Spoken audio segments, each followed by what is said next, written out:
Isang mapagpalang araw po sa ating lahat. Ako po si Crystal Arceo Sunga. At ako naman si Charles Cortez Caballero. At ngayon, matatalakay natin ang Ancient Civilizations in Asia.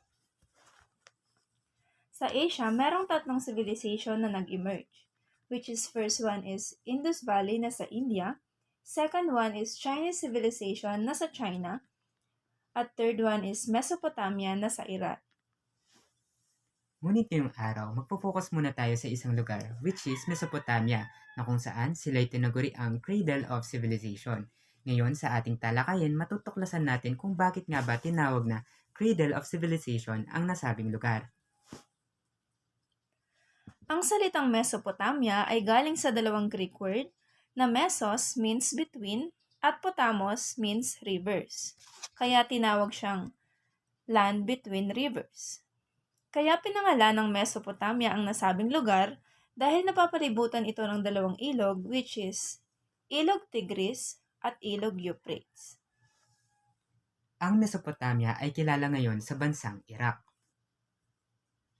Tumako naman tayo sa Mesopotamia civilizations. Maraming civilization ang umuspong sa Mesopotamia, ngunit ang anim na ito ay ang isa sa mga pinakatanyag ng civilization sa iba't ibang rason. Una ang Sumerian, na kung saan nakilala sila sa cuneiform, the oldest writing system. Akkadians, na nakilala sa pag-unified ng iba't ibang city-states. Babylonia, na nakilala sa ancient wonder, the Hanging Gardens of Babylons. Next is Hittites, na nakilala sa iron and copper weapons, Assyrians na nakilala sa large expansion of empires ng Babylon, and lastly, the Chaldeans na nakilala sa pag-revitalize ng cities ng Babylon at Uruk. Next, dumako naman tayo sa Sumerian city-states. For Sumerian city-states, they were considered as very first true cities because they have political institution and orders. And the example of these cities are Eridu, Nippur, Uruk, Ur, at Lagash. Tumako naman po tayo sa Sumerian script, na kung saan tinatawag din itong cuneiform.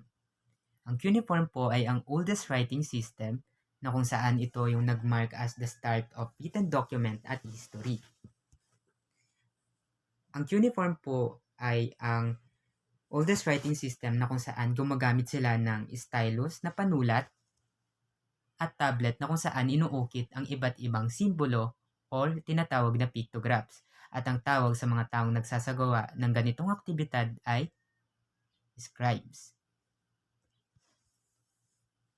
Ang nakikita nating larawan ngayon ay isang uri ng cuneiform na kung saan nagtatala ito ng iba't ibang pictograms na nagbibigay ng iba't ibang mensahe sa iba't ibang tao. Next, dumako naman tayo sa the ziggurat. The ziggurat, the link between human and gods. Ang purpose ng ziggurat ay isang temple na kung saan sumasamba ang mga tao sa kanilang mga Diyos, kagaya ni Nana, which is considered as moon god at divine patron ng Ur. May dalawang purpose ang ziggurat. Una is for religious activities or nagsaserve as temple, na kung saan naniniwala sila na pag mas mataas ang ziggurat, mas napapalipit sila sa mga Diyos.